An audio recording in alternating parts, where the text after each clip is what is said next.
પંચમહાલથી સમાચાર, જ્યાં કાલોલના ધારાસભ્ય ફતેહસિંહ ચૌહાણે ચોંકાવનારું નિવેદન આપ્યું.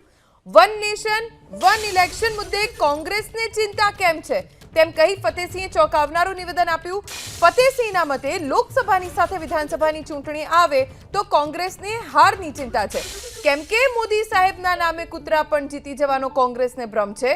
ફતેહસિંહે કહ્યું કે લોકસભાની સાથે વિધાનસભાની ચૂંટણી આવે તો ભાજપનો ગમે તે ઉમેદવાર જીતી જાય. ફતેહસિંહે ભાજપના સ્થાપના દિવસની ઉજવણીના કાર્યક્રમમાં નિવેદન આપ્યું.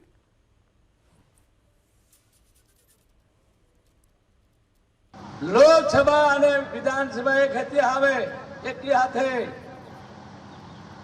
તો એમને કઈ તકલીફ થાય? એક જ તકલીફ, કઈ? મોદી સાહેબના નામે કૂતરું પણ જીતી જાય.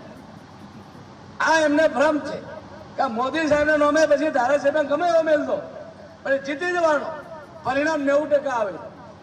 આ માત્ર આ જ વિકલ્પને કારણે એનો વિરોધ છે.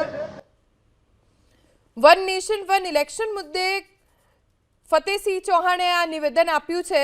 તેમણે કહ્યું કે લોકસભાની સાથે વિધાનસભાની ચૂંટણી આવે તો કોંગ્રેસને હારની ચિંતા છે. લોકસભાની સાથે ચૂંટણી આવે તો ભાજપનો ગમે તે ઉમેદવાર જીતી જાય તેવું કોંગ્રેસ વિચારે છે. ભાજપના સ્થાપના દિવસની ઉજવણીનો કાર્યક્રમ હતો અને એ જ વખતે ત્યાં પદાધિકારીઓ પણ ઉપસ્થિત હતા સંગઠનના. ત્યારે જ ફતેહસિંહ ચૌહાણે તમામની વચ્ચે આ નિવેદન આપ્યું છે, જેને લઈને હવે ચર્ચા પણ શરૂ થઈ ગઈ છે. કલોલના ધારાસભ્ય ફતેહસિંહ ચૌહાણ અત્યારે આપણી સાથે જોડાઈ ગયા છે.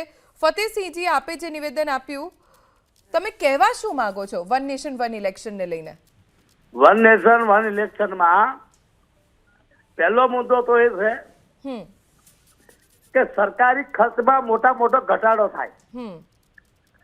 બીજા નંબરે વિપક્ષોને બીક એવી છે કે આખા વિપક્ષમાં જેટલા પણ પક્ષો છે એમાં કોઈ વ્યક્તિ એવો નથી કે એના નામથી કોઈ વોટ આપી શકે ને ચૂંટણી જીતી શકે. ભારતીય જનતા પાર્ટીમાં એક આદર્શ પુરુષ તરીકે નરેન્દ્ર મોદી સાહેબ છે. ધારો કે લોકસભા ને વિધાનસભા એકી સાથે ચૂંટણી આવે તો કોઈ પણ વ્યક્તિ મોદી સાહેબના નામે જીતી જાય. અને એનું ઉદાહરણ દિલ્હીમાં, કે દિલ્હીમાં આપણે બીજી ચૂંટણીમાં વોટ ફેંદાઈ જાય પણ જયારે લોકસભા આવે તો બધી સીટો ભાજપની આવે. તો મોદી સાહેબના વ્યક્તિત્વ ઉપર આ એક મોટો ફાયદો થાય અને વિપક્ષોને આની બીક છે. પણ હમણાં અમે ફતેહસિંહજી, આપને અધવચ્ચે અટકાવું છું, માફ કરજો. હમણાં અમે વિડીયો જોયો તમારા ભાષણનો, એમાં તમે એમ કહો છો કે મોદી સાહેબના નામે કૂતરા પણ જીતી જાય. આ તમે કેમ કહ્યું? ના, એવું નથી બોલ્યા. જી, કોઈ પણ વ્યક્તિ જીતી જાય. ધારો કે અમારી પાર્ટીમાં કેવું કે જાતિવાદથી ચૂંટણી લડાતી નથી. ના, તમે આ જ શબ્દો છે તમારા કે મોદી સાહેબના નામે કૂતરા પણ જીતી જાય. હા, તમને સંભળાવું ફતેહસિંહજી, હું તમને સંભળાવું કે તમે શું બોલ્યા છો. એક વિડીયો તમારો ફરીથી અમે પ્લે કરીએ છીએ, તમે સાંભળો. લોકસભા અને વિધાનસભા એક હાથે આવે, એકી હાથે તો એમને કઈ તકલીફ થાય? એક જ તકલીફ, કઈ? મોદી સાહેબના નામે કૂતરું પણ જીતી જાય. આ એમને ભ્રમ છે કે મોદી સાહેબના નામે પછી ધારાસભ્ય ગમે એવો મેલ દો પણ જીતી જવાનો. સાંભળ્યું આપે ફતેહસિંહજી?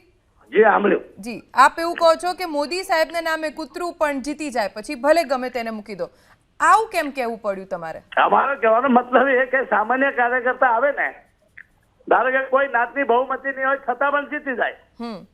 અમારી પાર્ટીમાં એક ઘરવાળા પણ ચૂંટણી જીતાડી છે આ ઇલેક્શનમાંથી. પણ ફતેહસિંહજી, આવી રીતે આપનો જ પક્ષ, આટલો મોટો પક્ષ, કરોડો કાર્યકર્તા, આ તો તમે કાર્યકર્તાઓની સરખામણી શ્વાન સાથે ના કરી દીધી? ના, એવું કઈ નહીં. એનો અર્થ એ કોઈ કાર્યકર્તાને શ્વાન આપે નથી.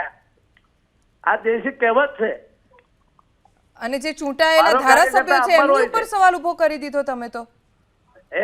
ચૂંટાયેલા ધારાસભ્યો છે તમારા જેવા, એમની સામે પણ તમે સવાલ ઉભો કરી દીધો કે એમણે કઈ નથી કર્યું, આ તો મોદી સાહેબના નામે બધા જીત્યા. નહીં, અમારી પાસે મોદી સાહેબ જેવું મોટું વ્યક્તિત્વ છે એટલે કોઈ પક્ષમાં આવો કોઈ વ્યક્તિ નથી. મારો કહેવાનો ભાવાર્થ એ છે. બાકી તો મહેનત, કાર્યકર્તાની મહેનત બધા જીતતા હોય.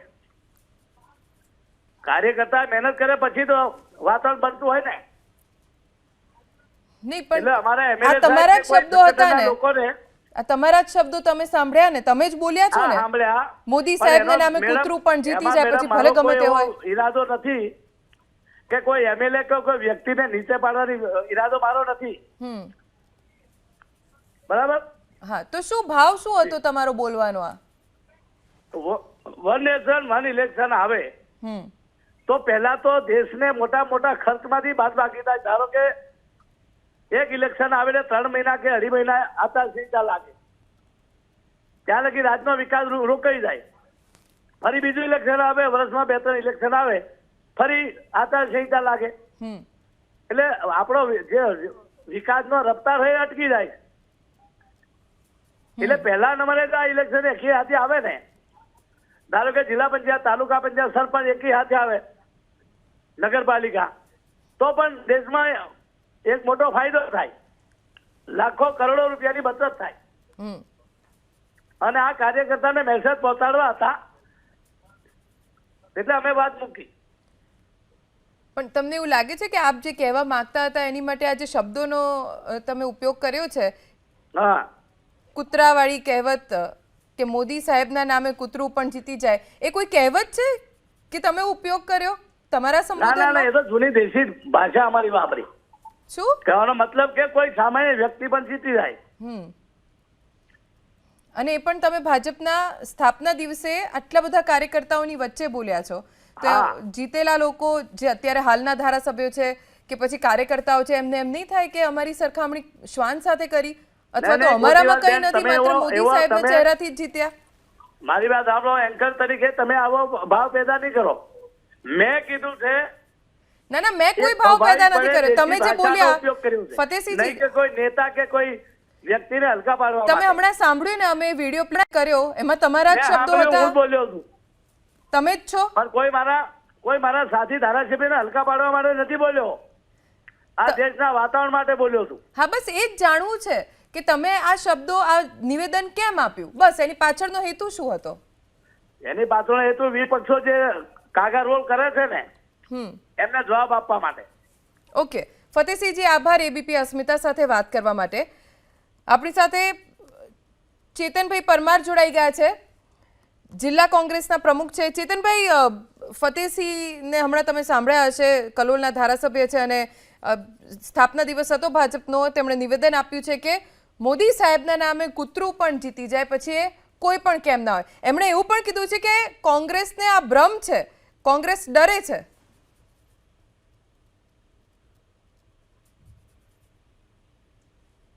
ચેતનભાઈ,